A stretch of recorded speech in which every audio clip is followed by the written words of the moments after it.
Hi friends, ഇത് നമുക്ക് വളരെ എളുപ്പത്തിൽ തയ്യാറാക്കാൻ പറ്റുന്നതും നല്ല ടേസ്റ്റി ആയിട്ടുള്ള ക്യാരറ്റ് ഹൽവ എങ്ങനെ തയ്യാറാക്കാൻ നോക്കാം. അപ്പോൾ നേരെ വീഡിയോയിലേക്ക് പോവാം. അപ്പോൾ നമുക്ക് ആദ്യം തന്നെ ക്യാരറ്റിൻ്റെ തൊലി ഒന്ന് കളഞ്ഞെടുക്കാം.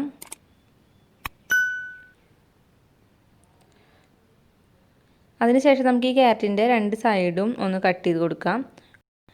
അതിനുശേഷം നന്നായി കഴുകിയതിന് ശേഷം നമുക്കിതുപോലൊരു ഗ്രേറ്റർ വെച്ചിട്ട് ഗ്രേറ്റ് ചെയ്തെടുക്കാം. അപ്പോൾ ഞാനിവിടെ ചെറിയ ഹോളിലാണ് ഗ്രേറ്റ് ചെയ്തെടുക്കുന്നത്. അപ്പോൾ ക്യാരറ്റ് ഗ്രേറ്റ് ചെയ്ത് കഴിഞ്ഞാൽ നമുക്ക് പിന്നെ ഒരു പാനിലേക്ക് 1 ടേബിൾ സ്പൂണോളം നെയ്യ് ഒഴിച്ചു കൊടുക്കാം. നെയ്യൊന്നും ചൂടായി വന്നു കഴിഞ്ഞാൽ പിന്നെ നമുക്കിതിലേക്ക് ഗ്രേറ്റ് ചെയ്ത് വെച്ചിട്ടുള്ള ക്യാരറ്റ് അത് 1 കപ്പാണുള്ളത്, അത് മുഴുവനായിട്ട് ഇതിലേക്ക് ഇട്ട് കൊടുക്കാം. അതിനുശേഷം ഒരു 2 മിനിറ്റ് ഹൈ ഫ്ലെയിമിൽ വെച്ച് തന്നെ ഇത് നന്നായി ഒന്ന് ഈ നെയ്യിലിട്ടൊന്ന് വഴറ്റിയെടുക്കാം. അതിനുശേഷം നമുക്കിതിലേക്ക് പഞ്ചസാര ഇട്ട് കൊടുക്കാം. അപ്പോൾ ഞാനിവിടെ 1/4 കപ്പ് പഞ്ചസാരയാണ് ഇട്ട് കൊടുക്കുന്നത്.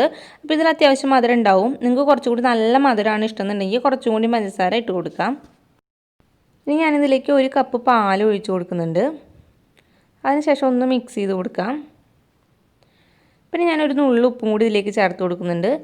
അതിനുശേഷം ഒന്ന് നന്നായി മിക്സ് ചെയ്ത് കഴിഞ്ഞാൽ പിന്നെ നമുക്കിത് ഒന്ന് നന്നായി തിളപ്പിച്ചെടുക്കണം. ഇത് തിളച്ച് വന്നു തുടങ്ങിയാൽ പിന്നെ നമ്മളൊരു മീഡിയം ടു ലോ ഫ്ലെയിമിൽ വെച്ച് കൊടുക്കുക. അതിനുശേഷം ഇത് മൂടി വെച്ചിട്ട് ഈ ക്യാരറ്റ് ഒന്ന് വേവിച്ചെടുക്കണം. അപ്പോൾ ഈ ക്യാരറ്റ് ഈ പാലിൽ കിടന്ന് തന്നെ വെന്ത് വരണം. അപ്പോൾ നമ്മൾ ഹൈ ഫ്ലെയിമിൽ വെച്ച് കൊടുക്കരുത്, അപ്പോൾ പാല് പെട്ടെന്ന് വറ്റി പോവും, ക്യാരറ്റ് വേവില്ല.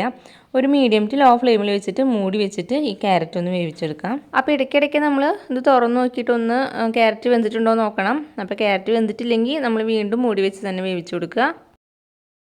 അതായത് നമ്മൾ ക്യാരറ്റിൻ്റെ പീസ് എടുത്ത് കഴിച്ച് നോക്കുമ്പോൾ അങ്ങനെ കടിക്കുന്ന പോലെ തോന്നരുത്. നമ്മളിങ്ങനെ വായിലിട്ട് അലിഞ്ഞു പോകുന്ന പോലെ അത്രയും നല്ല വേവായിട്ടുണ്ടാവണം ക്യാരറ്റ്.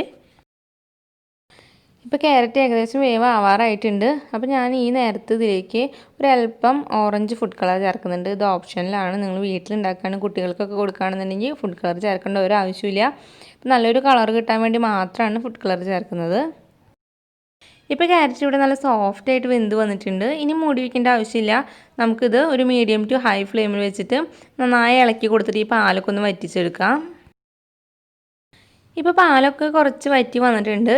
ഇനി ഞാനിതിലേക്ക് 1 ടേബിൾ സ്പൂണോളം കൂടി നെയ്യ് ഒഴിച്ച് കൊടുക്കുന്നുണ്ട്.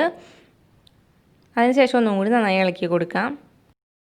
ഇപ്പോൾ ഇതിവിടെ ഏകദേശം റെഡി ആയിട്ടുണ്ട്. ഇനി ഒരുപാട് നേരിട്ട് നമ്മൾ ഇത് ഇളക്കണ്ട, അപ്പോൾ ഭയങ്കര ഡ്രൈ ആയി പോവും.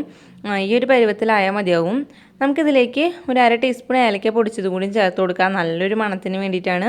അതിനുശേഷം ഒന്ന് നന്നായി മിക്സ് ചെയ്ത് കൊടുക്കുക. അപ്പോൾ ഇങ്ങനെ പാനിൽ നിന്ന് വിട്ട് വരുന്നൊരു പാകമൊക്കെ ആയിട്ടുണ്ടെങ്കിൽ നമുക്ക് പിന്നെ ഫ്ലെയിം ഓഫ് ചെയ്ത് കൊടുക്കാം. ഇനി നമുക്കിതിലേക്ക് കുറച്ച് അണ്ടിപ്പരിപ്പും ഉണക്കമുന്തിരി ഒന്ന് വറുത്തിട്ട് ഇട്ട് കൊടുക്കാം. അപ്പോൾ അങ്ങനെ ഇട്ട് കൊടുക്കണം നിർബന്ധമില്ല, പക്ഷേ അങ്ങനെ ചെയ്യുമ്പോൾ നമുക്ക് ഇടയിലൊക്കെ കടിക്കാൻ കിട്ടുമ്പോൾ നല്ല ടേസ്റ്റും കൂടി ആയിരിക്കും. അപ്പോൾ ഇത്രയേ ഉള്ളൂ, വളരെ എളുപ്പമാണ് ഇത് ഉണ്ടാക്കാനായിട്ട്. അതേപോലെ തന്നെ വളരെ കുറച്ച് ഇൻഗ്രീഡിയൻസ് മാത്രമേ ഇതിന് ആവശ്യമുള്ളൂ. അപ്പോൾ നിങ്ങൾ ഇതുപോലെ ഒന്ന് ട്രൈ ചെയ്ത് നോക്കുക. എന്നിട്ട് നിങ്ങളുടെ അഭിപ്രായങ്ങൾ തന്നെ കമൻസ് ആയിട്ട് അറിയിക്കുക. പിന്നെ ഈ വീഡിയോ ഇഷ്ടപ്പെട്ടാൽ ലൈക്ക് ചെയ്യാനും ഷെയർ ചെയ്യാനും മറക്കരുത്. പിന്നെ ഈ ചാനൽ പുതിയതായിട്ടാണ് നിങ്ങൾ കാണുന്നതെങ്കിൽ പ്ലീസ് ചാനൽ ഒന്ന് സബ്സ്ക്രൈബ് ചെയ്യണേ. അപ്പോൾ ഇനി വേറൊരു വീഡിയോ ആയിട്ട് കാണാം. അതുവരേക്കും എല്ലാവർക്കും ബൈ.